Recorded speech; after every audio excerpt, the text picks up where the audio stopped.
Hi, my name's Colin Thornton, and I am the founder of a software development company based in northeast Victoria called Optera. We specialise in the Microsoft development stack, particularly in the Office 365 and Power Platform area. So we are currently partnering with another company who's a managed service provider in Albury called Infotech. And we're working on the alpha version of a user requests and approval tool called Advance. The aim of the tool is to help managed service providers and IT teams get some control over who has access to what systems, so that the IT team isn't getting requests that aren't justified. People don't have access to systems that they shouldn't have access to. So if you look at the diagram here, we've got users who raise the request. Somebody in the business needs to approve that request, whether that's their manager or a system owner of some sort, before it gets sent through to the IT department or the managed service provider for action. So that when the IT department or managed service provider is performing these actions and granting access, they know that there's a bulletproof audit trail that goes into it to say that yes, this is the right user for this system.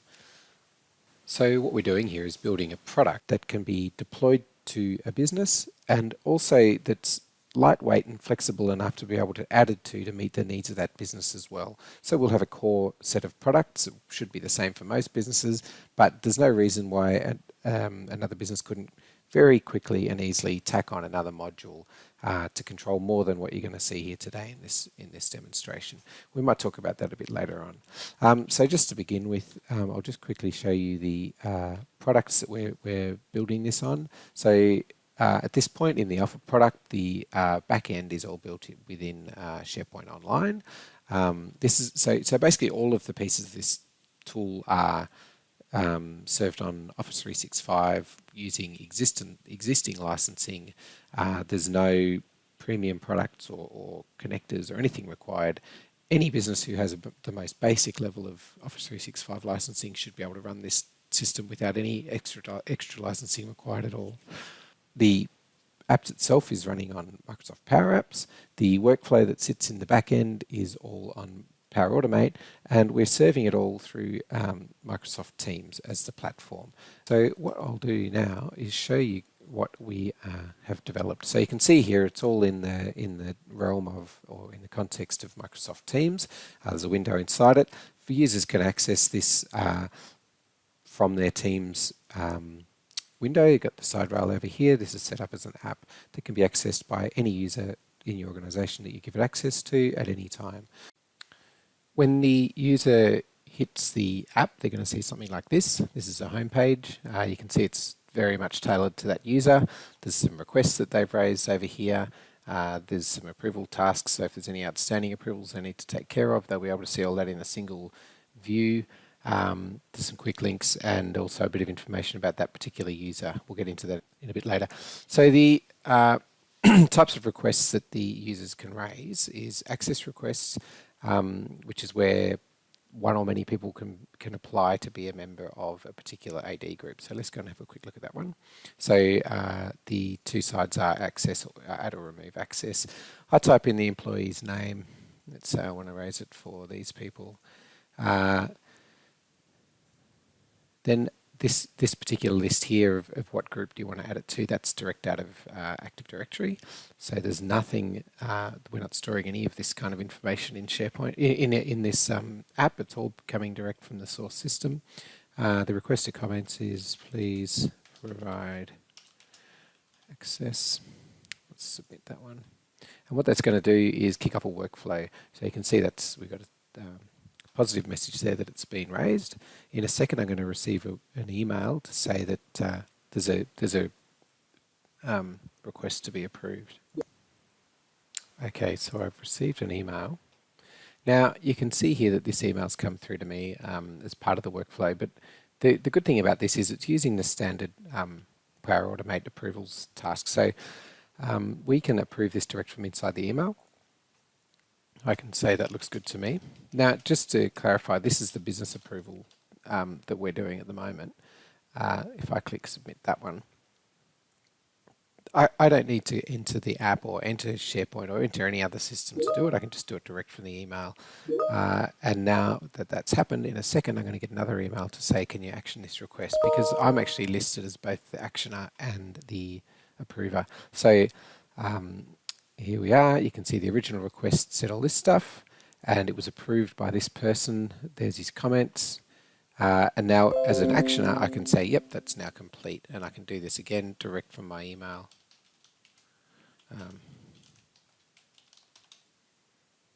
Okay, all done. Submit that one. And that's all going to get written back to the data in the back end. So if I have a quick look at the actual why it's doing it this way. So this is the SharePoint site that contains all this information. There's various lists and master lists and sub lists, and one of them down here is this configuration list, which actually says, like, it steps out the approval process. So for an access request, which is what we just went through, do we need business approval? If so, who is the business approver? And who's going to action it? So it may be that that's an AD group where all IT administrators live, or it might be that it's an individual you want to put there. That's all configurable by the organisation, depending on their needs. So we'll head back to the app, and I'll just have a look at that particular request. So if I go down here and just save your requests, I'll be able to see the request that was just raised, number 49. There it is. There was an access request, and that's now completed. So I'll click on that one just to open it up. I've got a full visual now of the audit trail, what happened, who completed each step and when they completed it. Also, which user was added to which group. So this is going to stay here for history going into the future. Everything is captured, and these notes here were the ones that were made inside those emails. Okay, so the other types of requests, we have employee requests. If there's a new employee to onboard, someone in the business can say, okay, I want Joe Bloggs to start on Monday. They fill out all this information here, which will then obviously go to another business approver depending on that workflow steps that we set up before. And then if that's approved, it'll go through to the relevant IT team to action it. That basically means adding them as a user. In Active Directory, you can also, as part of this request, we can also say when they start, I want them to be a member of these few different groups, and that'll all go through with the request as well. So that's all set up, ready to go. I'm not going to do it now because it's the same process. So another feature that we've added in is one called a new site request, and the idea of this is to get a bit of governance and control over the creation of new SharePoint sites.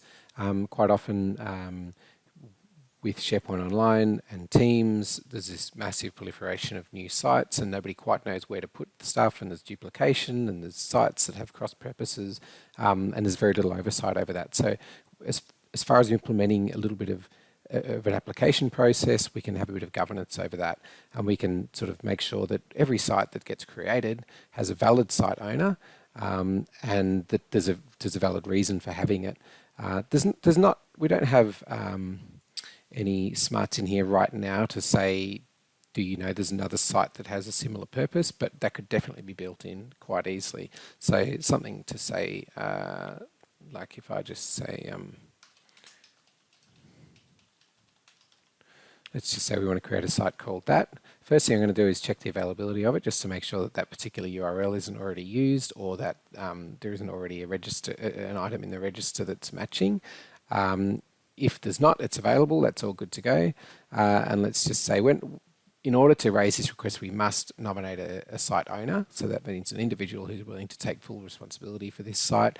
That could have any number of other terms and conditions attached to it, that they need to have completed minimum training or whatever it might be. That can all be built in. But yeah, ultimately, this is putting someone on the hook for this site. Bit of description about the site. We can add some comments about this particular request, and also you can add other site owners, so people who need administration access to it, as well as members, so who's going to be in the team. And then we submit that. That's going to then do the same process, go through the business approval, etc., and come back and say to the team that creates sites, hey, we're ready to, here's a site that's ready to be created. And they'll create it with all that, as well as every user here is going to have that logged against their name as a valid site request that was raised against them. So that's fine. Same process again. New group request. This is an Active Directory group. If a new one needs to be created, we can do that, and as well as when we create the group, we can say, oh, when you create it, then also add these users to that group too. And a help desk request. This is a simple interface at the moment. Basically what this is going to do is just shoot an email across to the help desk team with this information. Depending on the users, on the organisation CRM or their help desk management system, we can have that.